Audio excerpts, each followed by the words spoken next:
AF itu loh dilindungi sama Kapolda. Ya iyalah, kalau nggak dilindungi bahaya nanti. Pelaku kok dia berkeliaran.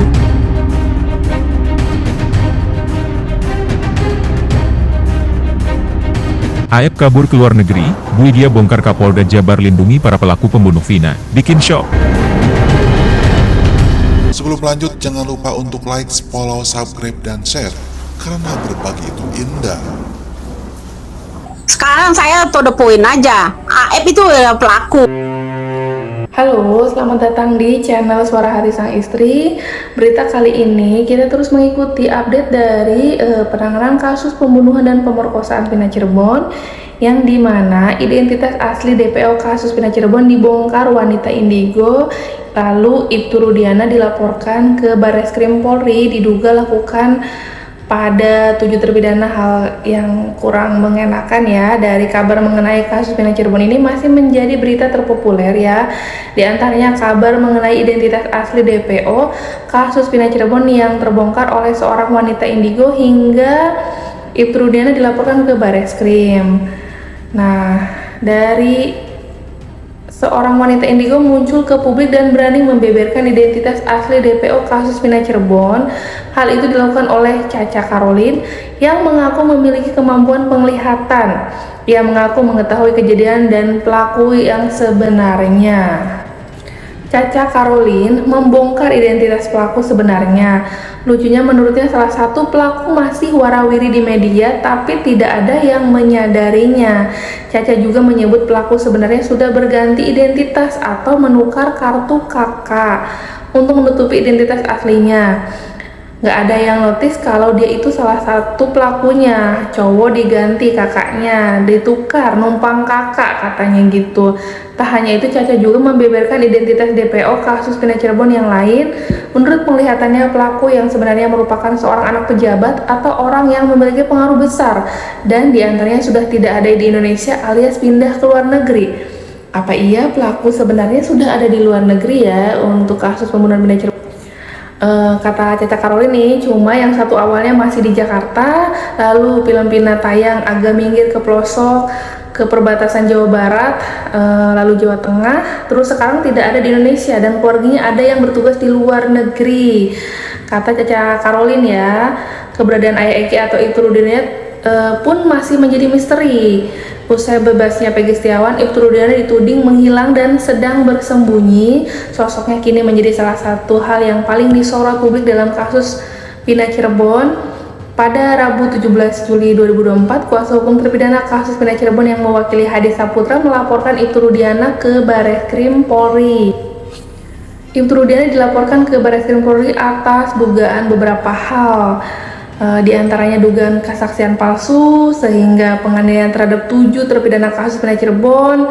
Kami hari ini membuat laporan terhadap Ibtu Rudiana dan sudah selesai. Dalam hal ini kami selaku kuasa hukum terpidana Hadi yang melaporkan dari 6 terpidana yang lain. Ini ujar Jutek Bongso. Dugaannya memberikan keterangan tidak benar, palsu, dan penganiayaan kemudian memberikan surat palsu dan lainnya. Berarti sudah diskenariokan ya, sebenarnya kasusnya sangat panjang. Di sisi lain, kasus Vina yang masih rumit ini, setelah kebebasan Peggy Setiawan yang kuli bangunan, hakimnya yang bernama Eman Sulaiman dianjungi jempol oleh Otto Hasibuan. Menurut Rasman Nasution bukan hakim tapi dukun, karena saat ini Rasman sangat begitu tidak terima kebebasan Peggy Setiawan. Pengacara ternama Otto Hasibuan mengacungi jempol. Otto Hasibuan mengaku kagum melihat keberanian hakim Eman Sulaiman. Diketahui dalam sidang pra-peradilan, Hakim Sulaiman menyatakan penetapan tersangka kasus Vina Cirebon terhadap Peggy Setiawan tidak sah. Eman Sulaiman lantas memerintahkan Polda Jabar untuk membebaskan Peggy Setiawan. Keberanian hakimnya harus kita acungi jempol. Biasa dalam kasus ini hakim akan merasa ketakutan. Otto Hasibuan dan pasti penuh tekanan ya. Jadi ini kemajuan besar untuk hukum Indonesia. Saya kira Mahkamah Agung harus memberikan dukungan kuat kepada Hakim Eman, karena secerca harapan kita mulai muncul soal kebenaran. Menurut Otto Hasibuan sangat jarang hakim yang bertindak berani seperti Eman Sulaiman, apalagi dalam sidang pra-peradilan yang menjadi termohon adalah pihak Polda Jabar. praktik hukum Nasution bakal laporkan Hakim Eman Sulaiman. Eman Sulaiman bakal dilaporkan ke Komisi Yudisial dan Badan Pengawasan Hukum oleh Rasman Nasution. Menurut Rasman Nasution, keputusan Eman Sulaiman ini tak seperti keputusan seorang hakim, melainkan seperti dukun. Apa sebegitunya ya? Hal ini disampaikan Rasman Nasution saat hadir menjadi narasumber di acara rakyat. Awalnya Rasman Nasution menyoroti putusan Eman Sulaiman yang dinilai justru menimbulkan masalah berkepanjangan. Ia juga menilai dengan memutuskan Peggy batal sebagai tersangka dan bebas dari tuduhan dalam kasus Vina dan Eki, hal itu tidak serta-merta menyelesaikan masalah yang ada. Saya sebelumnya berharap putusan pra-peradilan oleh Hakim Tunggal Pak Eman Sulaiman adalah putusan yang komprehensif, berdasar dan legislatif secara logika ya. Tapi yang terjadi mulai kemarin sampai saat ini justru putusan ini dalam pikiran saya dan beberapa orang menimbulkan problem yang akan berkepanjangan dan tidak menyelesaikan masalah, ujar Rasman yang masih bersikukuh ya dia. Lebih lanjut, Rasman menyinggung poin kelima dalam putusan pra-peradilan Peggy. Di sini menurutnya putusan Eman itu terkesan mendahului tanpa memikirkan apa yang akan terjadi ke depannya. Bahkan Rasman mempertanyakan apakah Eman benar-benar seorang hakim atau justru seorang dukun. Itu Rasman pada poin kelima menyatakan tidak sah segala bentuk keputusan atau penetapan yang dikeluarkan lebih lanjut dari termohon yang berkenaan dengan penetapan tersangka atas diri pemohon dan termohon. Ini hakim, dia paham hukum atau dia dukun? Lagi-lagi diulang oleh kata Rasman. Ia pun menjelaskan putusan lebih lanjut seperti yang termuat dalam poin kelima. Putusan Eman adalah putusan yang dikeluarkan di masa mendatang. Menurutnya, putusan Eman itu bertentangan dengan peraturan Mahkamah Agung nomor 4 tahun 2016 bab 2 tentang objek dan pemeriksaan pra-peradilan.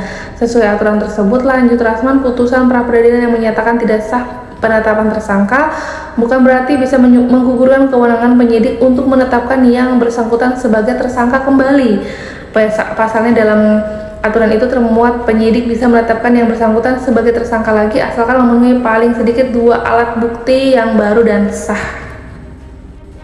Barang bukti itu, ujar Rasman, harusnya berbeda dari sebelumnya yang berkaitan dengan pra-perkara di pasal 2 ayat 3 putusan pra-peradilan yang mengabulkan termohon tentang tidak sahnya penetapan tersangka, tidak menggugurkan kewenangan penyidik untuk menetapkan yang bersangkutan sebagai tersangka lagi setelah memenuhi paling sedikit 2 alat bukti yang baru dan sah yang berbeda dari alat bukti sebelumnya yang berkaitan dengan materi perkara. Tutur Rasman membaca aturan. Rasman pun menambahkan apabila Eman membaca secara cermat aturan tersebut, tak mungkin Hakim PN Bandung itu mengeluarkan putusan poin kelima.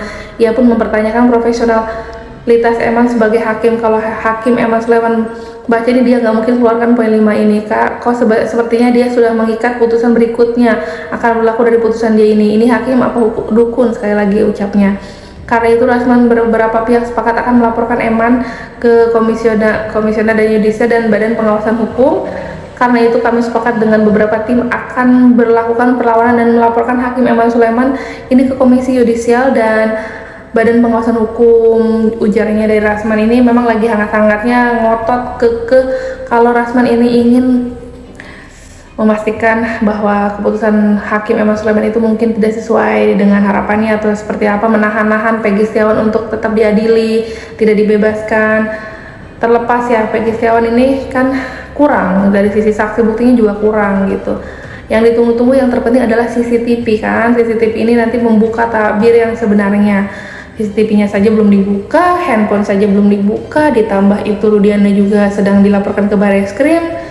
Seperti apa ke depannya ya kan? Apakah Peggy Setiawan yang kulit bangunan tersangka lagi atau bukan?